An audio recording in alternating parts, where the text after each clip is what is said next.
kurang lebih 1 tahun. Ada yang berkata terjadi Isra Mi'raj di bulan Rajab, ada yang bilang 17 bulan Rajab, ada yang sampaikan 27 Rajab, sebagaimana dijelaskan oleh Al-Imam Ibn Hazm rahimahullah, memastikan kejadian Isra Mi'raj itu adalah 27 bulan Rajab.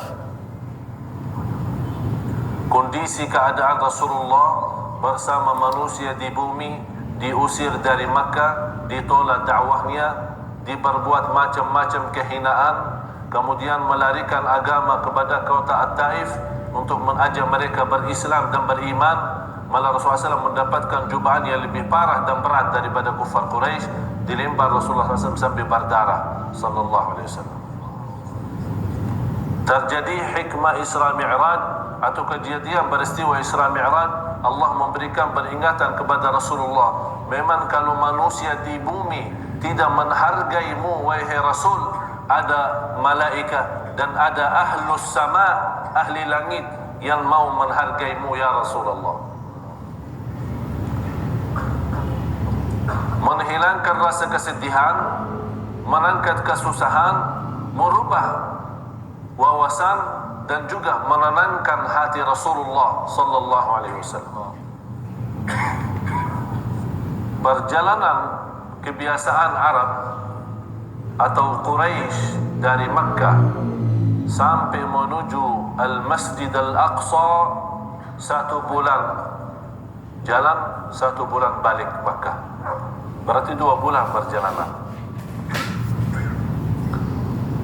Rasul sallallahu alaihi wasallam dalam sebentar waktu dari waktu malam, bukan sepanjang malam, sebentar waktu dari waktu malam, Rasul boleh dari Makkah sampai Al-Masjidul Aqsa, kemudian yang lebih jauh lagi dari Masjidul Aqsa sampai langit yang ke-7, inda Sidratil Muntaha, indaha Jannatul Ma'wa. Allahu Akbar. Kalau kita berfikir dengan akal manusia, tidak boleh terima.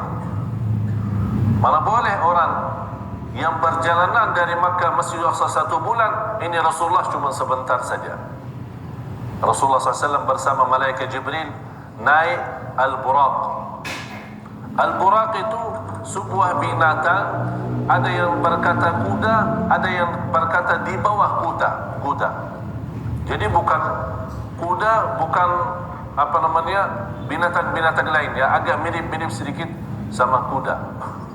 Tapi kalau dia 1 langkah, sepanjang mata melihat. Itulah 1 jalan. Jadi panjang mata, coba kalau anda lagi berdiri di jalan, sepanjang mata anda lihat kemana, berapa kilo? 10 kilo? 20 kilo? Udah, ini 1 langkah.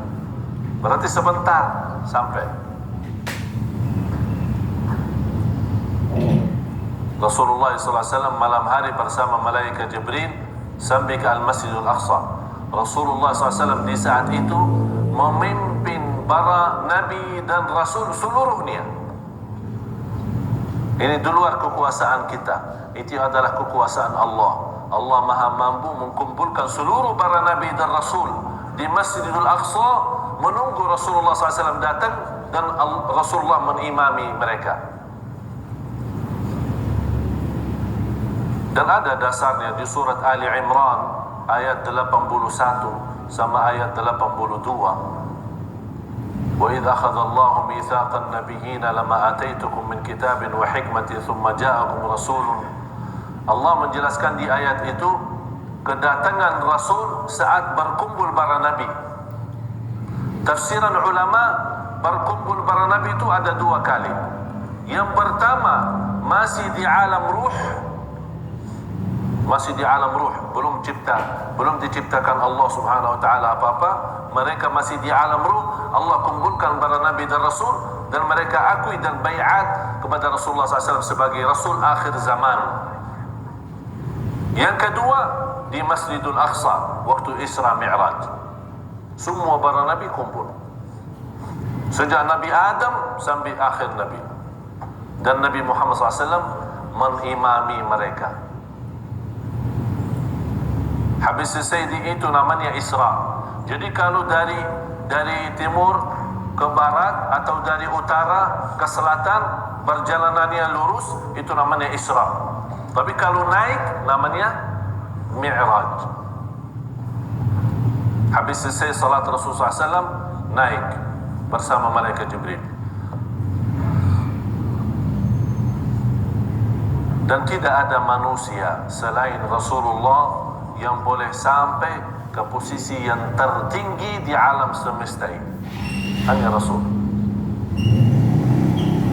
Setiap sampai ke langit, ada satu riwayat di riwayat Imam Ahmad dalam musnadnya, ada riwayat-riwayat yang lain dijelaskan antara langit pertama sama langit yang kedua 500 tahun jaraknya perjalanan. Luasnya satu langit luasnya 500 tahun. Coba bayangkan berapa kita hitungkan.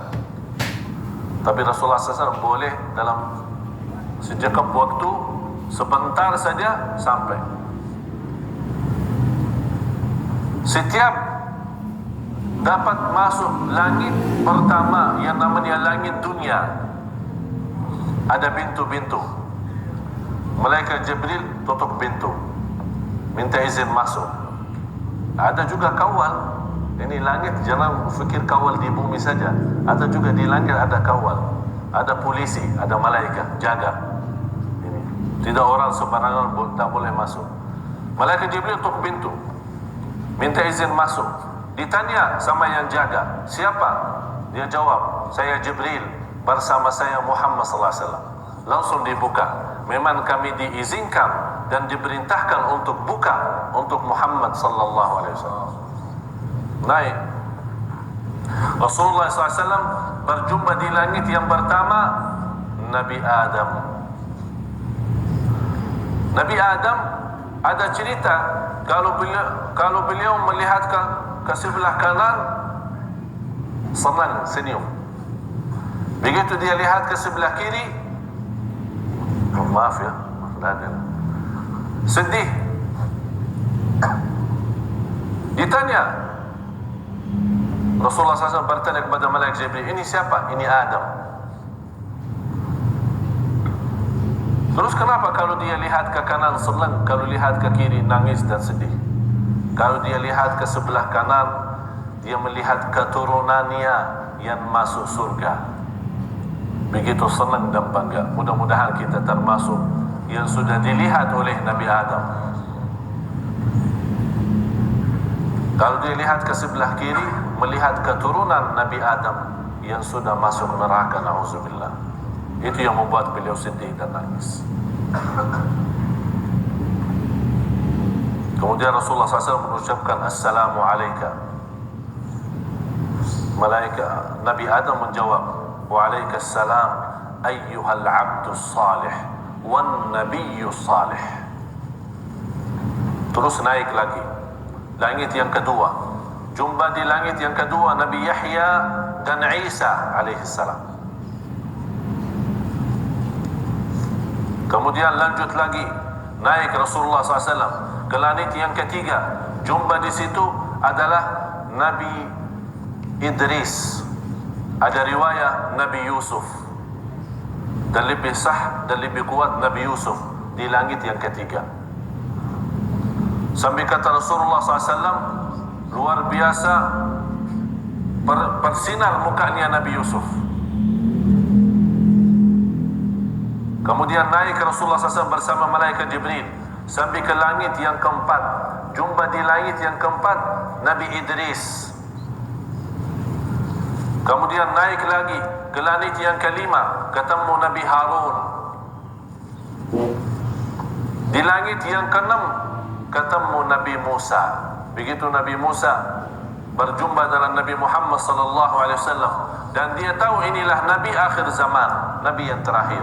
Nangis beliau. Ditanya kenapa nangis? Berkata beliau, karena ada seorang Nabi datang sesudah aku, tapi umatnya lebih banyak masuk surga daripada umatku. Ini kata Nabi Musa. Memang lebih banyak jauh umat Nabi Muhammad SAW. Inilah salah satu kemuliaan umat yang terakhir di masa dan zaman, tapi umat yang pertama masuk surga Allah bersama Nabi Muhammad SAW. Naik lagi ke langit yang ketujuh, ketemu Nabi Ibrahim. Nabi Ibrahim lagi bersandar. Disandar apa? Al-Baitul Ma'mur. Al-Baitul Ma'mur macam Kaabah. Posisinya Al-Baitul Ma'mur persis di atas Kaabah.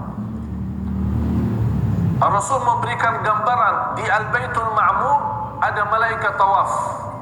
Tidak pernah ada kosong, tidak pernah sepi. Setiap tawaf 70.000 malaikat. Yang sudah selesai tawaf, ini kan antri kan, sudah selesai tawaf gantian, ada malaikat baru. Yang sudah tawaf pertama tidak boleh dapat tawaf lagi sampai hari kiamat, karena masih banyak malaikat belum tawaf. Allahu Akbar. Allah Maha Kuasa, Allah Maha Agung. Allah punya banyak makhluk yang beribadah, Allah punya banyak makhluk yang berzikir, Allah punya banyak makhluk yang mengingatkan dan membesarkan, memuliakan dan mengagungkan Allah. Allah tidak perlu, sebenarnya tidak perlu kita. Kita yang memerlukan Allah. Oleh karena itu, manusia yang tidak beribadah kepada Allah, manusia yang tidak berzikir kepada Allah, manusia yang tidak bersujud karena Allah, manusia sombong. Ribuan malaikat mengagungkan Allah, membesarkan Allah Subhanahu wa ta'ala. Habis itu malaikat Jibril menserahkan Nabi Muhammad SAW sendiri naik.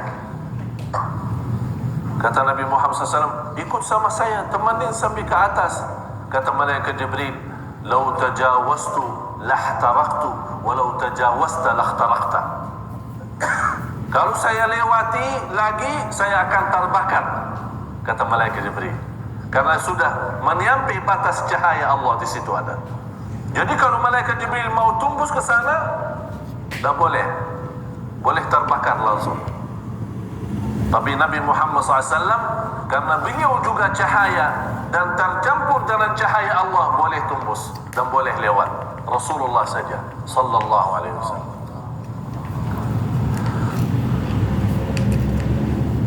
Di situ begitu Nabi Muhammad sallallahu alaihi wasallam naik, mengucapkan apa? Ucapkan assalamualaikum. Kalau kita jumpa orang bilang assalamualaikum kan? Dia jawab waalaikumsalam. Tapi ini Nabi Muhammad jumpa Allah terus mengucapkan apa? Kalau bilang assalamualaikum, Allah assalam, Allah assalam kan? Bagaimana boleh kita bilang assalamualaikum ya Allah? Rasulullah SAW membawa, Allah ilhamkan, Allah memberikan kepada Nabi kita ilham, membawa salam kepada Allah yang sangat agung.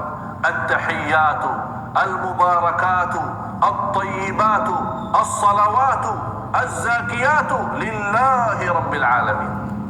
Akhirnya menjadi sunnah kita, kalau lagi salat baca tahiyyat. Ada 7 riwayat tahiyyat, 7 macam riwayat.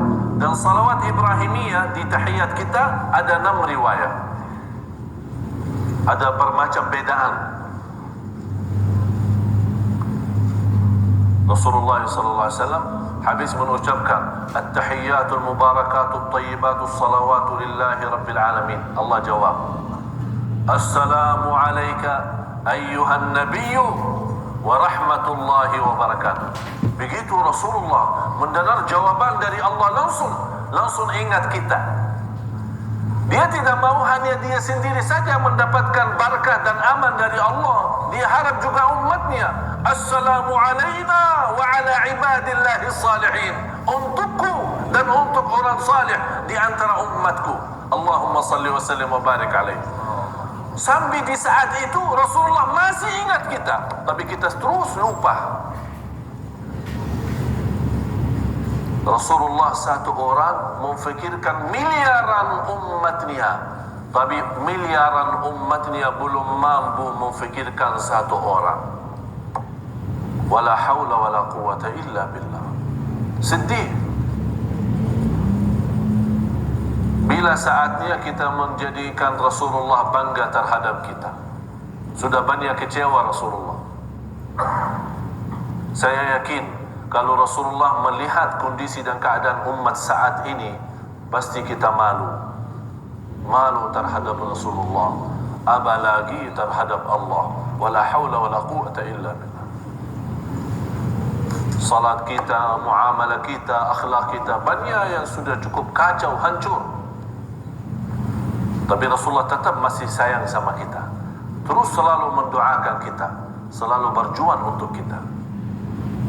Di situ Allah perintahkan, ini untukmu dan umatmu, salat 50. Rasulullah orangnya pemalu, punya sifat haya, malu. Kalau sudah diperintahkan langsung sami'na wa ata'na, tidak pakai nawar-nawar. Turun di langit yang ke-6 ketemu Nabi Musa. Apa? Sudah 50. Oh, 50 apa? 50 salat. Nabi Muhammad balik lagi, umatmu tidak akan mampu 50. Seolah-olah Nabi Musa tahu kita, karena dia sudah banyak jubaan sama umatnya Bani Israel. Oleh karena itu dia punya gambaran umat Nabi Muhammad macam itulah, tidak beda jauh.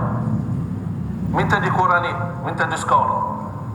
Naik lagi Nabi Muhammad SAW, dikurangi. Ada satu riwayat dikurangi 5, ada satu riwayat dikurangi 10, sampai menjadi 5 waktu salat. Turun Nabi Muhammad, ditanya Nabi Musa. Nabi Musa orangnya suka tanya, sama Allah saja suka tanya, apalagi sama Nabi Muhammad. Langsung datang, sudah gimana? Sudah 5. Nabi Muhammad naik lagi, minta dikurangi, umatmu 5 saja belum mampu.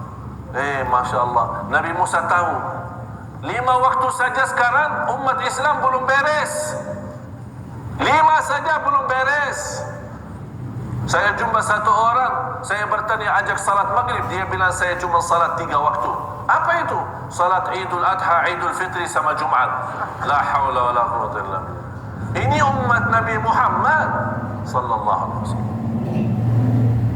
Habis itu Nabi Muhammad SAW berserah dan menerima keadaan dan perintah Allah Subhanahu wa taala. Langsung Allah memanggil, inilah faridatku, ini farduku, perintahku, diberikan untuk umatmu 5 salat dilaksanakan, tapi pahalanya tetap menjadi 50. Allahu Akbar. Luar biasa. Dan banyak hal yang dilihat oleh Rasulullah SAW bukan menjadi bahasan kita. Rasulullah SAW turun sampai ke Masjidil Aqsa dan kembali kepada tempatnya di Makkah. Dalam waktu semuanya ini terjadi dalam waktu sebentar saja. Ketemu Quraisy, terbawa berita Rasulullah sudah Isra. Rasul itu belum cerita Mi'raj. Rasul hanya cerita Isra sama Quraisy, tidak percaya. Bagaimana kalau Rasul cerita Mi'raj juga? Langsung mereka, kita terus kalau mau ke Masjidil Aqsa 1 bulan. Oh ini sebentar. Coba ditanya, datang Abu Jahal, datang semua Quraisy. Ini kita tanya ini periksa Rasulullah jujur atau tidak. Tolong kasih gambaran Masjidil Aqsa, bagaimana bentuk Masjidil Aqsa. Kan Rasulullah kan pergi ke sana sebentar, tidak sampai jalan-jalan pusing-pusing dalam masjid, lihat ini, lihat berapa jendela, berapa tiang, berapa ini. Kadang-kadang kita yang sering dah masuk masjid belum tahu berapa lampu, berapa tiang, betul kan? Apalagi Rasul punya tugas. Ditanya sama Rasulullah, macam mana boleh jawab? Allah perintahkan malaikat Jibril, bawalah gambaran Masjidil Aqsa. Rasulullah boleh tengok dan beritahu Quraisy. Oh, ada pintu kanan. Oh, lihat. Terima kasih malaikat Jibril. Langsung dikasih tahu semua, terbuka hijab, dikasih tahu. Sambil kufar, oh benar ini cerita, tapi tidak mau beriman. Tetap tidak mau beriman. Langsung dipanggil Abu Bakar Siddiq. Coba, ini Abu Bakar kan kawan Rasul yang paling akrab, paling dekat. Coba lihat, coba ente punya kawan ini katanya sudah ke Masjidil Aqsa. Bisa masuk akal ini? Boleh diterima? Apa kata Abu Bakar? Siapa yang cakap seperti ini? Oh, ini inti punya kawan Muhammad sallallahu alaihi wasallam. Kata Abu Bakar, kalau dia bercakap seperti ini, saya percaya. Udah selesai, dah ada.